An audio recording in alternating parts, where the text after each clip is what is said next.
الحمد لله وكفى والصلاة والسلام على خاتم الأنبياء وعلى آله وأصحابه الأتقياء أما بعد فقد قال الله تبارك وتعالى بعد أعوذ بالله من الشيطان الرجيم بسم الله الرحمن الرحيم إن المنافقين يخادعون الله وهو خادعهم وإذا قاموا إلى الصلاة قاموا كسالى يراؤون الناس ولا يذكرون الله إلا قليلا مذبذبين بين ذلك لا إله هؤلاء ولا إله هؤلاء ومن يضلل الله فلن تجد له سبيلا صدق اللہ العظیم۔ میرے محترم بھائیو، جناب نبی کریم صلی اللہ تعالی علیہ وسلم کے اعلان نبوت کے بعد جب آپ علیہ الصلاۃ والسلام 13 برس تک مکے میں محنت فرماتے رہے تو نبی کریم صلی اللہ تعالی علیہ وسلم کے اوپر صحابہ کرام کی ایک جماعت ایمان لے آئے، جن کی تعداد 1000 کے لگ بھگ تھی، جو مکے میں تھے، جو اطراف میں تھے، جو مدینے میں تھے، جو مختلف دیہاتوں میں تھے، یہ سب 1000 کے اندر تھے، اس سے زیادہ نہیں تھے۔ نبی کریم صلی اللہ علیہ وسلم ہجرت فرما کے مدینے تشریف لائے تو تقریباً 1 سال سے کچھ زیادہ عرصہ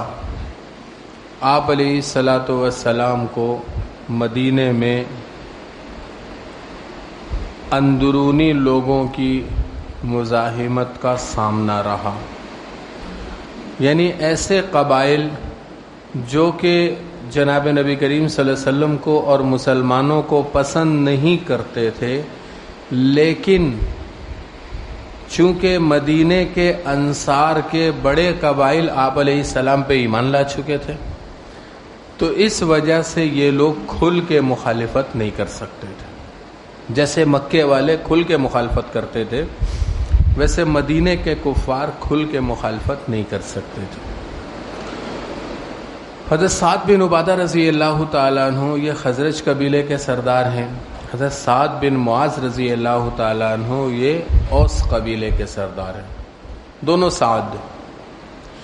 اوس اور خزرج برسوں سے ایک دوسرے کے جانی دشمن تھے اور ایک دوسرے سے لڑتے رہے۔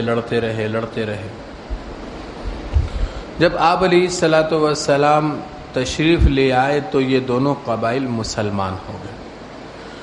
اور جو مسابقت، جو مقابلے کی کیفیت پہلے ایک دوسرے کے ساتھ بغض میں، ضد میں، حسد میں ہوا کرتی تھی، اب وہی مقابلے کی کیفیت نیکیوں میں اور خیر کے کاموں میں ہوتی تھی۔ آپ علیہ الصلاۃ والسلام جس بات کا حکم فرماتے تھے اس کو پورا کرنے کے لیے دونوں قبیلوں کے لوگ آگے سے آگے بڑھتے تھے۔ اس میں خزرج قبیلہ بڑا تھا، اوس قبیلہ اس سے کچھ چھوٹا تھا۔ خزرج قبیلے کے سردار حضرت سعد بن عبادہ رضی اللہ تعالیٰ عنہ بیمار ہو گئے۔ سعد بن عبادہ رضی اللہ تعالیٰ عنہ اتنے بڑے صحابی ہیں کہ آپ اس کا اندازہ لگائیے کہ جیسے مہاجرین میں سیدنا ابو بکر صدیق رضی اللہ تعالیٰ عنہ، ویسے انصار میں حضرت سعد بن عبادہ رضی اللہ تعالیٰ عنہ۔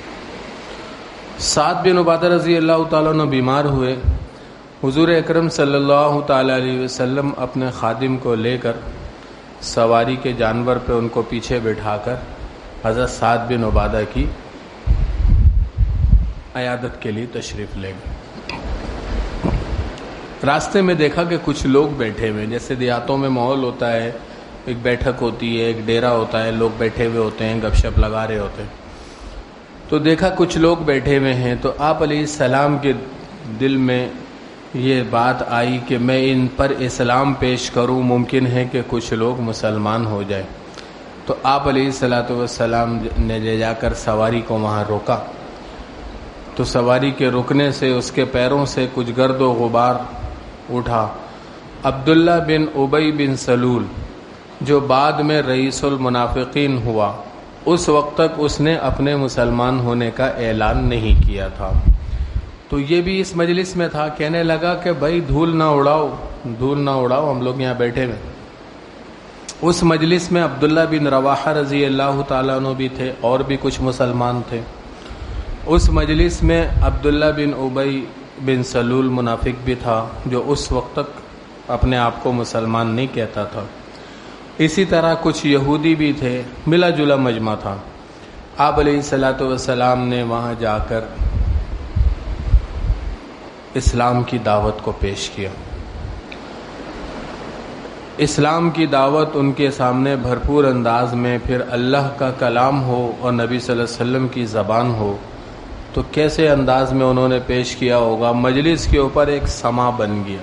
لوگوں کے قلوب نرم ہو گئے۔ تو عبداللہ بن ابی کہنے لگا، یہ سب غزوہ بدر سے پہلے کی بات ہے۔ عبداللہ بن ابی کہنے لگا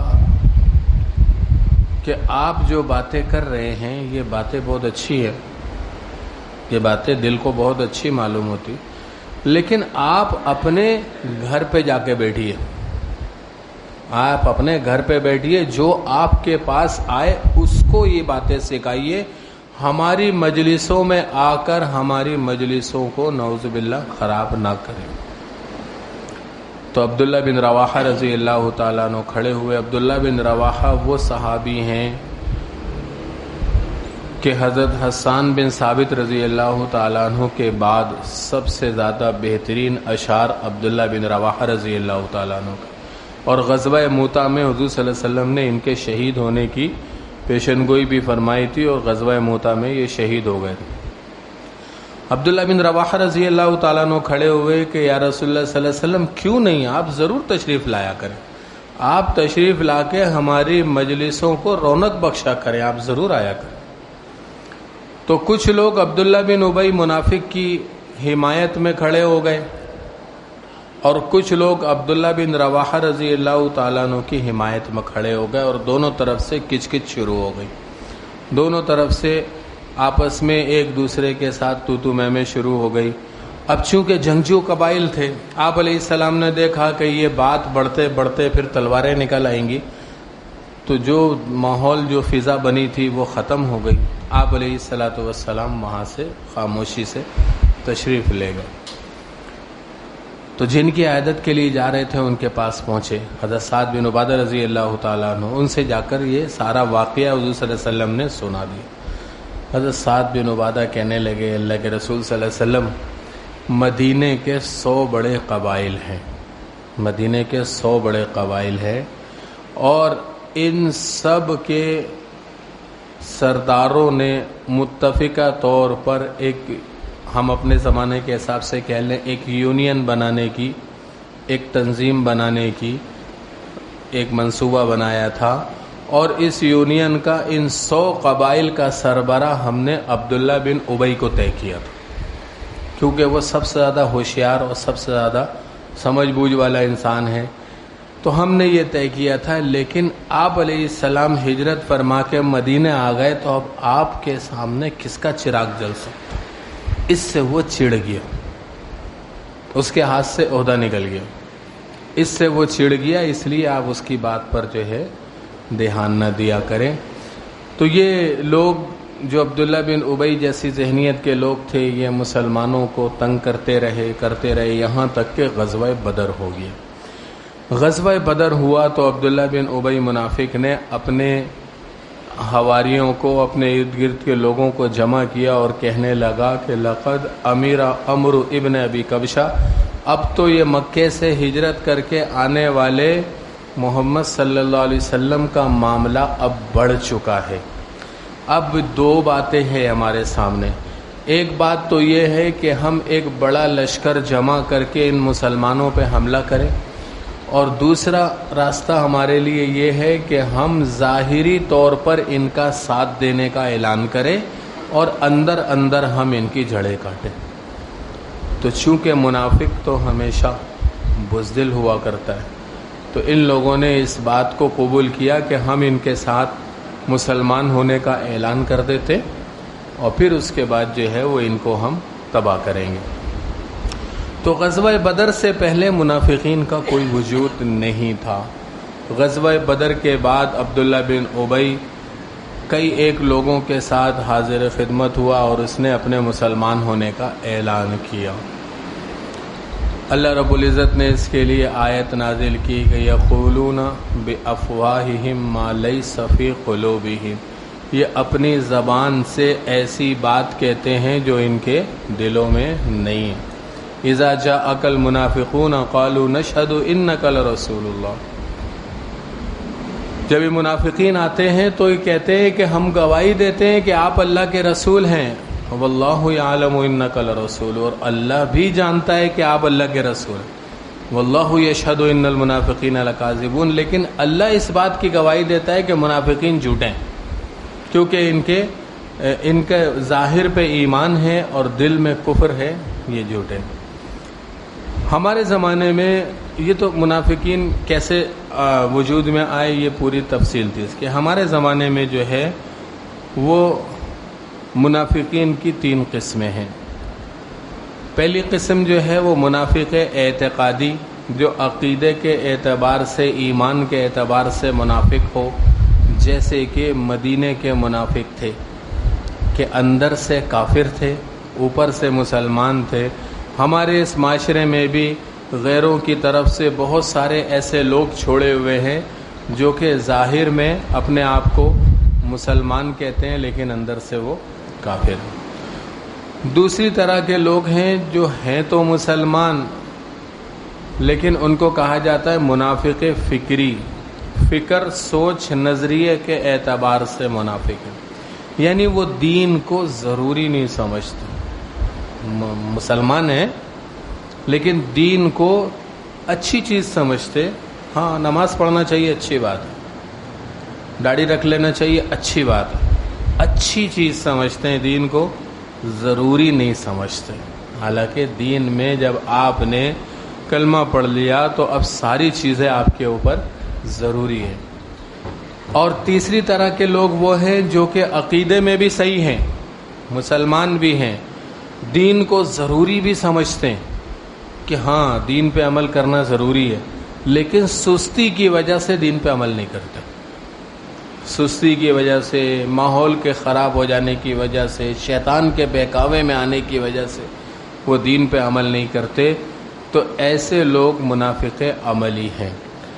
تو پہلی قسم کے منافقین کا حکم وہ ہے جو قرآن نے بیان کیا، جو اندر سے کافر، اوپر سے مسلمان، اور قرآن نے صرف انہیں ہی منافق کہا ہے، باقی 2 لوگوں کو اللہ پاک نے جو ہے وہ فاسق کہا ہے، فاسق نافرمان کہا ہے، نافرمان، منافق نہیں کہا۔ تو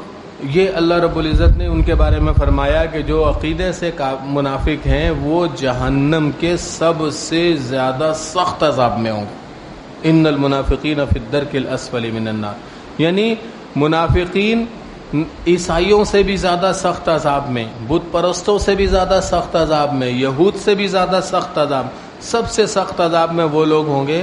جو اپنے آپ کو مسلمان کہتے ہیں لیکن اندر سے وہ کافر ہیں اور مسلمانوں کی جڑیں کاٹنے والے۔ باقی 2 طرح کے لوگ ہیں، ان کو منافق نہیں کہا جاتا بلکہ ان کو گناہگار یا نافرمان کا لفظ شریعت نے استعمال کیا۔ ہمارے معاشرے میں اس لفظ منافق کے ساتھ اتنا ظلم ہوا کہ ہم ہر اس شخص کو منافق کہہ دیتے ہیں جو ہم سے جھوٹ بولے، جو ہم سے جھوٹ بولتے ہیں، اس کے زبان پہ کچھ ہے، دل میں کچھ ہے، اس کو کہتے ہیں منافق۔ ہم کون ہوتے ہیں کسی کے ایمان اور کفر کا فیصلہ کرنے والے؟ قرآن کہتا ہے کہ منافق جہنم کے سب سے نچلے طبقے میں ہوں گے، اور ہم کسی جھوٹ بولنے والے کو منافق کہہ دیتے ہیں، ہم کسی دھوکہ دینے والے کو منافق کہہ دیتے ہیں۔ جھوٹ بولنا گناہ کبیرہ ہے، توبہ کرنا چاہیے، دھوکہ دینا گناہ کبیرہ ہے، توبہ کرنا چاہیے، لیکن یہ کفر نہیں ہے، یہ کفر نہیں ہے، اس سے انسان کافر نہیں ہو جاتا ہے، نافرمان ضرور کہلائے گا۔ تو ہم کیسے کسی کے بارے میں کہہ دیں گے کہ بھئی یہ منافق ہے؟ زبانوں کو احتیاط سے استعمال کرے۔ حدیث شریف میں آتا ہے کہ جو شخص کسی کو ایسے گناہ کا الزام لگائے جو اس میں موجود نہیں، یا ایسے گناہ سے عار دلائے جس سے وہ توبہ کر چکا ہے، تو اللہ پاک اس کو اس وقت تک موت نہیں دیں گے جب تک کہ اس کو بھی اسی گناہ میں مبتلا نہ کر دیں۔ جیسے کوئی شخص شراب چھوڑ چکا ہے، اس کو کوئی آواز دے وہ شرابی،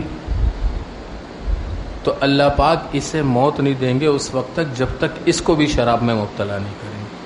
تو ہم جو ہے وہ لوگوں کو منافق کہہ دیں، لوگوں کو کافر کہہ دیں، ایسا نہیں کہنا چاہیے۔ اللہ رب العزت ہم سب کو زبان احتیاط سے استعمال کرنے کی توفیق عطا فرمائے، اور اللہ پاک ہم سب کو مسلمانوں کی قدر کرنے کی توفیق عطا فرمائے۔ وآخر دعوانا الحمدللہ۔